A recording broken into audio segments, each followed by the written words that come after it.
Are we reloading or rebuilding? Retooling, I don't know, right? There's like 10 different type of words we could use for it. I don't know. I mean, like I think they're rebuilding around Steph, but I don't think that rebuild, in my opinion, includes like title number 5 coming next couple seasons. They're kind of transitioning to a different era. I mean, you probably saw it last night, right? They're playing 2 rookies. They started one of them, Trace Jackson Davis. Their other rookie led the team in plus minus this year, Brandon Pajemski. There's more Kaminga. I thought Moses Moody was one of their better players last night. So that's 4 really young guys that, to me, you're watching that game like these guys need the minutes, not necessarily, the older guys. So, I think Wiggins is vulnerable to a potential trade. They looked around at the deadline to see what he could get. Chris Paul's probably not here next year. So, however you want to term that, rebuilding, retooling, whatever, I think that's the way they're going. Well, you bring up a great point. And what happens is we overreact. Like Klay didn't score 0 for 10. His contract's up. Now you got to move on. And I said, if I could say to Klay, we want you back, help us so we can bring you back. We're going to give you a 2-year deal for $45 million or whatever it might be. Give us a team friendly. We want to keep you here. We don't want to send you to Orlando where, you're going to end your career without being a Golden State Warrior. And then you're also saying to Steph Curry, Steph, we want to still win a champ. Or if I'm Steph Curry, I got to look around and go, okay, can I win another championship? And I don't know how important that would be to him as opposed to ending his career as a Golden State Warrior. Can you speak on both of those topics?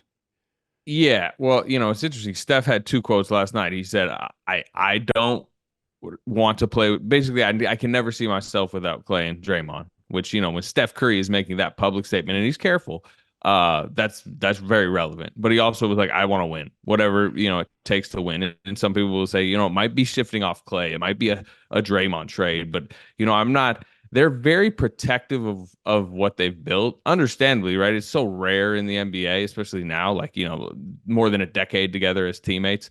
That really matters to Klay, but Klay has a very interesting personality where he, like, you'll see it. You saw it this season. He was benched in crunch time for the first time. He was put off the bench. You guys, I'm sure, saw he had several viral interviews where he's like really talking candidly about career mortality.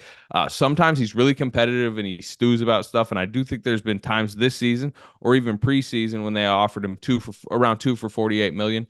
That he felt somewhat disrespected by like them not committing long term, giving him big money, telling him, "Hey, Klay, Warrior for life, no doubt. Here's like a legacy payment."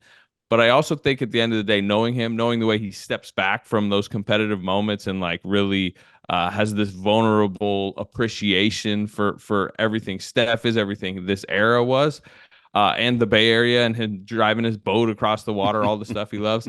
I do find it difficult to believe that, if the money's close and even if he feels a little disrespect from the higher ups, that he'll tell Steph, tell Draymond, tell the Bay Area in general, I'm good. I'm going elsewhere. So we'll see. I mean, again, some of that is going to be how close the money is and how he feels when he's actually making the decision. But also, if I look at the West, though, these are some young teams that are really good. OKC, Minnesota, Denver's still formidable.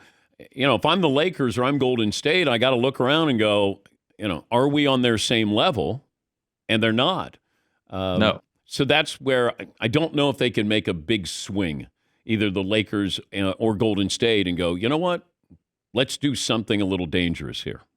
Yeah, and that's when I think they need to look in the mirror and go, like, if really your only goal is get as close as possible to the next championship, maybe it is a blow up. Maybe it's a Steph Curry trade for all these first round picks in the future and a couple of young guys and you're on a complete rebuild.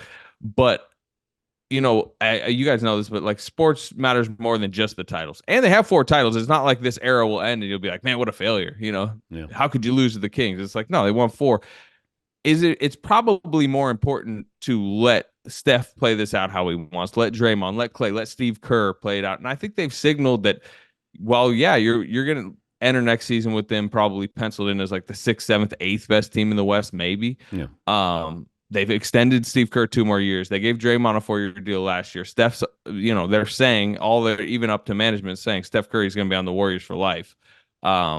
I just think they've earned an ability to go keep chasing titles, even if it's faint, even if it's unrealistic. And you know what? Guess what? They're gonna make a lot of money along the way, right? They're gonna have legacy tours and fill up the building and statue presentations, and I think it's probably more important to them than rebuilding. By the way, which is very hard in the NBA. You don't just rebuild, and yes, you rebuild a contender. Oklahoma City seems to be the only one doing that.